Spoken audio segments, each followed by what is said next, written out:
Hola niños, en esta oportunidad vamos a revisar lo que es la organización de la República de Chile. Por lo tanto, aquí nos encontramos situados históricamente en el siglo XIX.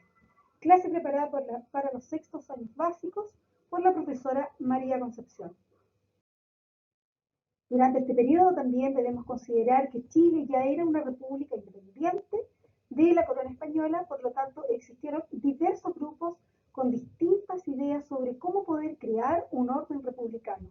La oposición de las ideas impidieron un acuerdo, lo que estuvo como consecuencia la creación de variadas constituciones y una inestabilidad política que terminó con un triunfo del periodo conservador durante la Guerra Civil de 1829 y 1830. Entonces, como nos muestra esta infografía, tenemos los grupos políticos de la época. En el número 1 tenemos registrados a los pipiolos, el número 2 tenemos a los federalistas, el número 3 los pelucones, número 4 los estanqueros y los número 5 serían los ojivalistas. Fíjate por favor en la vestimenta y en la posición que tiene cada uno de estos grupos políticos entonces de la época. Cada uno con sus ideas políticas marcadas, ¿cierto? Y tratando de evidenciar la razón por sobre las otras ideas. Entonces, de grupo naranjo tenemos los grupos liberales y de color celeste, los grupos conservadores. Bien, dentro de los más emblemáticos tenemos entonces los pipiolos, aquellos grupos políticos que buscaban limitar el poder del presidente. Por lo tanto defendían la autonomía de las provincias y planteaban la separación del poder entre el Estado y la Iglesia. Recuerda que en estos años la representación de la Iglesia era extremadamente importante. La Iglesia incidía en lo que eran las tomas políticas del Estado de ese entonces. Por el otro lado tenemos a los federalistas, también un grupo liberal, que era un grupo de intelectuales y profesionales de la época, que proponían la autonomía de las provincias, siguiendo el ejemplo de los Estados Unidos. Recuerden que Estados Unidos tiene 13 estados completamente independientes unos de los otros con sus propias leyes. En el grupo de los conservadores, entonces tenemos a los pelucones que buscaban mantener un orden social y creían que el presidente debía tener todo el poder. Y además defendían lo que era el concepto de la unión entre lo que era la política y el Estado.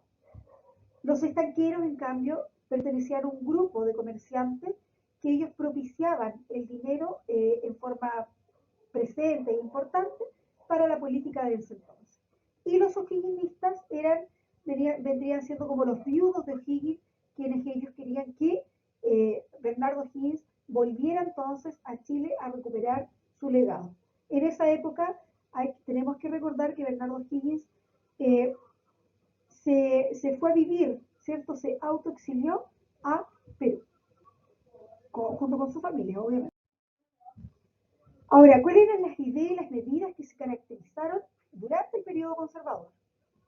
Luego de la batalla de Lircay, que puso fin a la guerra civil de 1829-1830, en la cual aquí vimos en combate a las fuerzas militares con las fuerzas armadas, lamentablemente lo que aconteció con la derrota de muchos compatriotas, los conservadores llegaron entonces a tomar posesión del poder y se instalaron en todo este orden político. Bien, entonces ellos lo que hicieron fue imponer sus ideas, ideas que eran fuertes y que además eran autoritarias. Recuerda que el concepto del autoritario corresponde a todo elemento que ejerce el poder sin ningún tipo de limitación.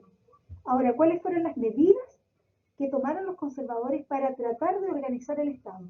¿Y quién fue su principal representante? Lo vamos a revisar entonces en las próximas diapositivas.